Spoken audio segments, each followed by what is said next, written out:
ಇವತ್ತೊಂದು ಹೊಸ ರೆಸಿಪಿ ಜೊತೆ ಬಂದಿದ್ದೀನಿ. ತುಂಬ ಯೂಸ್ಫುಲ್ ವಿಡಿಯೋ ಇದೆ ಫ್ರೆಂಡ್ಸ್, ವಿಡಿಯೋನ ಫುಲ್ ವಾಚ್ ಮಾಡಿ. ಇದು ಸೋರೆಕಾಯಿ ಹುಳಿನ ಯಾವ ಥರ ಮಾಡಬೇಕಂತ ತೋರಿಸ್ತೀನಿ ಈ ವಿಡಿಯೋದಲ್ಲಿ ನಾನು. ವಿಡಿಯೋ ಇಷ್ಟ ಆದರೆ ಫ್ರೆಂಡ್ಸ್ ಲೈಕ್ ಶೇರ್ ಕಮೆಂಟ್ ಮಾಡಿ, ಚಾನಲ್ನ ಫಾಲೋ ಮಾಡಿ. ಇಲ್ಲಿ ನೋಡಿ ಸೋರೆಕಾಯಿ ತೊಗೊಂಡಿದ್ದೀನಿ ನಾನು, ತುಂಬ ಎಳೆ ಸೋರೆಕಾಯಿ. ಇಲ್ಲಿ ನೋಡಿ, ಇದನ್ನು ಈ ಥರ ಸಿಪ್ಪೆ ತಕ್ಕೋಬೇಕು ನಾವು. ಸಿಪ್ಪೆ ತಕ್ಕೊಂಡು ಇದನ್ನು ಮೀಡಿಯಮ್ ಸೈಜಲ್ಲಿ ಕಟ್ ಮಾಡ್ಕೋಬೇಕು.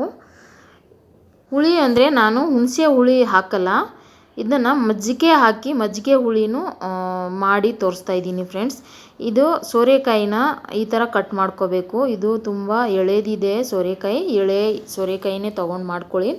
ನೀವು ಸೋರೆಕಾಯಿಯಿಂದ ವೆರೈಟಿ ರೆಸಿಪಿ ಮಾಡಿರಬೇಕು, ಆದರೆ ಈ ಥರ ಒಂದು ಸಾರಿ ಟ್ರೈ ಮಾಡಿ. ಆಮೇಲೆ ಬೇಗನೂ ಆಗುತ್ತೆ. ಇದು ಟೈಮ್ ಇಲ್ಲ ಅನ್ನುವಾಗ ನಾವು ಈ ಥರ ಹುಳಿನ ಸೋರೆಕಾಯಿ ಹುಳಿನ ಮಾಡಿಬಿಟ್ಟು ಎದ್ರ ಜೊತೆನಾದರೂ ತಿನ್ಬೋದು. ಮುದ್ದೆ, ರಾಗಿ ಮುದ್ದೆ ಜೊತೆ, ಅನ್ನದ ಜೊತೆ, ರೊಟ್ಟಿ ಜೊತೆ ತುಂಬ ಚೆನ್ನಾಗಿರುತ್ತೆ. ಇಲ್ಲಿ ಏನು ಮಾಡಿದ್ದೀನಿ ಅಂದರೆ, ನಾನು ಒಂದು ಕುಕ್ಕರಲ್ಲಿ ಒಂದು 2 ಲೋಟ ಅಷ್ಟು ನೀರು ಹಾಕಿಬಿಟ್ಟು ಅದಕ್ಕೆ ಕುದಿಸೋಕೆ ಇಟ್ಬಿಟ್ಟಿದ್ದೆ. ಅದಕ್ಕೆ ಸೋರೆಕಾಯಿ ಹಾಕ್ಕೊಂಡೆ. ನೀರು ಕುದಿ ಬಂದಮೇಲೆ ಸೋರೆಕಾಯಿ ಹಾಕ್ಕೊಂಡೆ. ಆಮೇಲೆ ಸ್ವಲ್ಪ ಉಪ್ಪು ಹಾಕ್ಕೋಬೇಕು. ಉಪ್ಪು ಹಾಕಿ ಅದರ ಜೊತೆ ಸ್ವಲ್ಪ ಅರಿಶಿನನೂ ಹಾಕ್ಕೋಬೇಕು. ಇಷ್ಟೇ, ಏನು ಬೇಡ ಇದರಲ್ಲಿ. ಇದನ್ನು ಕೂಗಿಸ್ಕೊಳ್ಳೋದು ಅಂದರೆ ಒಂದೇ ವಿಜಿಲು. ತುಂಬ ಎಳೆ ಇದು ಸೋರೆಕಾಯಿ ಅಲ್ವಾ, ನೀವು ಕುಕ್ಕರ್ ಬೇಡ ಅಂದರೆ ನೀವು ಹಾಗೆ ಪಾತ್ರೆಯಲ್ಲೇ ಬೇಯಿಸ್ಕೋಬೇಕು. ಇಲ್ಲಿ ಏನು ಮಾಡಿದ್ದೀನಿ ಅಂದರೆ, ನಾನು 1 ಟೇಬಲ್ ಸ್ಪೂನ್ ಆಗೋಷ್ಟು ಕಡಲೆಬೇಳೆ, 1 ಟೇಬಲ್ ಸ್ಪೂನ್ ಆಗೋಷ್ಟು ಅಕ್ಕಿನ ನೆನೆಸ್ಬಿಟ್ಟಿದ್ದೆ ನಾನು. ಒಂದು ಸ್ವಲ್ಪ ಹೊತ್ತು ನೆನೆಸ್ಬಿಟ್ಟು ಇದನ್ನು ಮಿಕ್ಸಿ ಜಾರಿಗೆ ಹಾಕ್ಕೊಂಡಿದ್ದೀನಿ. ಸ್ವಲ್ಪ ಹೊತ್ತು ಅಂದರೆ ಒಂದು ಅರ್ಧ ಗಂಟೆ 1 ಗಂಟೆ ಅಷ್ಟು ನೆನೆಸ್ಕೋಬೋದು. ಇದಿಲ್ಲಿ ಕೊತ್ತಂಬರಿ ಬೀಜ, ಕೊತ್ತಂಬರಿ, ಆಮೇಲೆ ಬೆಳ್ಳುಳ್ಳಿ, ಹಸಿಮೆಣಸಿನ್ಕಾಯಿ ಒಂದು 5-6, ಬೆಳ್ಳುಳ್ಳಿ ಸಿಪ್ಪೆ ಬೇಕಾದರೆ ನೀವು ತಕ್ಕೊಂಡು ಹಾಕ್ಕೋಬೋದು. ನಾನು ಹಾಗೆ ಹಾಕ್ಕೊಂಡಿದ್ದೀನಿ. ಇದ್ರ ಜೊತೆ 1 ಟೇಬಲ್ ಸ್ಪೂನ್ ಆಗೋಷ್ಟು ಜೀರಿಗೆ ಹಾಕ್ಕೋಬೇಕು. ಜೀರಿಗೆ ಹಾಕ್ಕೊಂಡು ಅದೇ ಕೊತ್ತಂಬರಿ ಬೀಜ ಇತ್ತಲ್ಲ ಅದು 1 ಟೇಬಲ್ ಸ್ಪೂನ್ ಹಾಕ್ಕೋಬೇಕು. ಆಮೇಲೆ ಬೆಳ್ಳುಳ್ಳಿ ಹಾಕ್ಕೋಬೇಕು. ಬೆಳ್ಳುಳ್ಳಿ, ಹಸಿಮೆಣಸಿನ್ಕಾಯಿ, ಆಮೇಲೆ ಕೊತ್ತಂಬರಿ ಸೊಪ್ಪನ್ನ ಇದನ್ನು ನುಣ್ಣಗೆ ರುಬ್ಕೋಬೇಕು. ನುಣ್ಣಗೆ ರುಬ್ಕೊಂಬರೋಣ. ತುಂಬ ನುಣ್ಣಗೆ ರುಬ್ಕೋಬೇಕು, ಪೇಸ್ಟ್ ಥರ. ಇಲ್ಲಿ ನೋಡಿ, ಈ ಥರ ರುಬ್ಕೋಬೇಕು. ಇದನ್ನು ಇಟ್ಬಿಟ್ಟು ಈಗ ಒಗ್ಗರಣೆಗೆ ರೆಡಿ ಮಾಡ್ಕೊಳ್ಳೋಣ ಫ್ರೆಂಡ್ಸ್. ಒಂದು ಚಿಕ್ಕ ಪಾತ್ರೆ ಇಟ್ಟಿದ್ದೀನಿ. ಇದಕ್ಕೆ ಒಂದು ಸ್ವಲ್ಪ ಎಣ್ಣೆ ಹಾಕಬೇಕು. ಜಾಸ್ತಿ ಎಣ್ಣೆ ಏನು ಬೇಕಿಲ್ಲ ಈ ಹುಳಿಗೆ. ಇಲ್ಲಿ ನೋಡಿ, 1 ಟೇಬಲ್ ಸ್ಪೂನ್ ಅಷ್ಟು ಆಗೋಷ್ಟು ಎಣ್ಣೆ ಹಾಕ್ಕೊಂಡು ಅದಕ್ಕೆ ಸಾಸಿವೆ ಹಾಕ್ಕೊಂಡೆ. ಸ್ವಲ್ಪ ಅರ್ಧ ಟೇಬಲ್ ಸ್ಪೂನ್ ಅಷ್ಟು ಹಿಂಗೆ ಹಾಕ್ಕೋಬೇಕು. ಹಿಂಗೆ ಹಾಕೋದ್ರಿಂದ ಇದ್ರದ್ದು ಟೇಸ್ಟ್ ತುಂಬ ಚೆನ್ನಾಗಿರುತ್ತೆ. ಹಿಂಗೆ ಹಾಕ್ಬಿಟ್ಟು ಇದಕ್ಕೆ ಕರಿಬೇವಿನ ಸೊಪ್ಪು ಹಾಕೋಣ.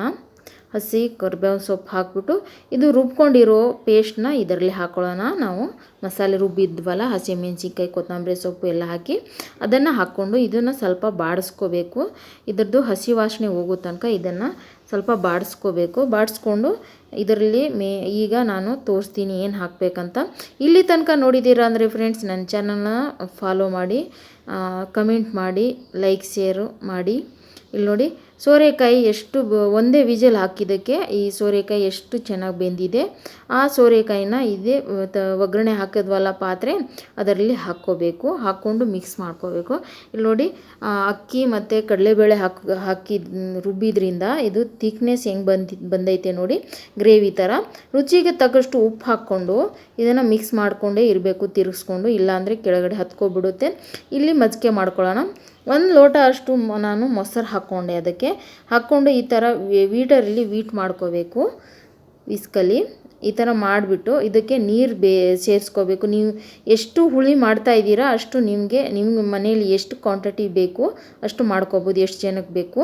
ಇದು ನೋಡಿ, ನಾನು ಇಷ್ಟು ಮೊಸರು ಸ್ವಲ್ಪ ನೀರು ಹಾಕ್ಬಿಟ್ಟು ಅದನ್ನು ಈ ಥರ ಮಿಕ್ಸ್ ಮಾಡಿ ಇದಕ್ಕೆ ಹಾಕ್ಕೊಂಡು ತಿರ್ಗಿಸ್ಕೊಂಡೆ ಈ ಥರ ಮಿಕ್ಸ್ ಮಾಡಿಕೊಂಡು ಈಗ ಇನ್ನೊಂದು ಸಾರಿ ಉಪ್ಪು ನೋಡಬೇಕು ಎಷ್ಟು ಕರೆಕ್ಟಾಗಿದೆಯೋ ಇಲ್ವೋ ಅಂತ ನೋಡಿಬಿಟ್ಟು ಇನ್ನೊಂದು ಸ್ವಲ್ಪ ಉಪ್ಪು ಏನಾದ್ರು ಬೇಕಿದ್ದರೆ ಸೇರಿಸ್ಕೋಬೋದು. ಇದನ್ನು ಈಗ ನೋಡಿ ಎಲ್ಲ ಆಗಿದೆ. ಈಗ ಇದು ಸೋರೆಕಾಯಿ ಹುಳಿ ರೆಡಿಯಾಗಿದೆ.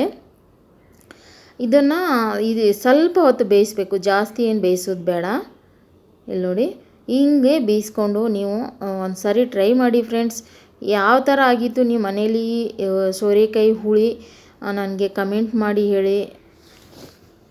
ಈ ವಿಡಿಯೋ ಇಷ್ಟ ಆದರೆ ಲೈಕ್ ಶೇರ್ ಕಮೆಂಟ್ ಮಾಡಿ, ಚಾನಲ್ನ ಫಾಲೋ ಮಾಡಿ friends. Bye bye, take care, thank you.